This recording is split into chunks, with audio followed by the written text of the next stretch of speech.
Saudi अरब से हाजियों की पहली फ्लाइट श्रीनगर एयरपोर्ट पर पहुंची, जिसका इस्तकबाल करने सिम उमर अब्दुल्ला श्रीनगर एयरपोर्ट पहुंचे और सभी हाजियों से मुलाकात कर शुक्रिया किया। साथ ही मुल्क और वादी में अमन और शांति की दुआ मांगी। उन्होंने तेहरान में फंसे कश्मीरी स्टूडेंट के बारे में कहा है कि वो वजीर खारजा एस जयशंकर से राब्ते में हैं और कहा कि 3 जुलाई को शुरू होने वाली अमरनाथ यात्रा को लेकर भी सख्त इंतजाम किए गए हैं।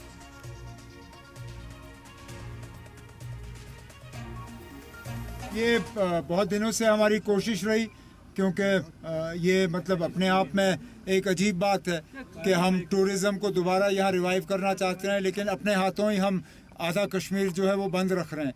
इसलिए बहुत अच्छी बात है कि आहिस्ता आहिस्ता ये सारे डेस्टिनेशंस खुल रहे हैं और हम उम्मीद करेंगे कि टूरिस्ट जो है वो वापस आना शुरू कर जाएंगे। अमरनाथ यात्रा शुरू हो रही है, क्या अमरनाथ यात्रा अच्छी बात है। हम भी चाहते हैं कि यात्रा सही तरीके से जाए। सिर्फ एक बात थोड़ी सी अजीब लग रही है कि इस बार हेलीकॉप्टर सर्विस की इजाज़त नहीं दी जा रही है और इसका भी एक गलत मैसेज बाकी मुल्क में जा रहा है।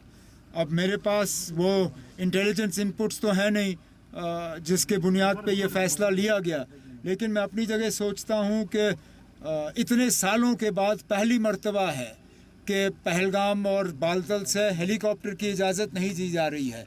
कहीं इसका गलत मैसेज जो है बाकी मुल्क में नहीं जाना चाहिए जम्मू कश्मीर के हालात के हवाले से।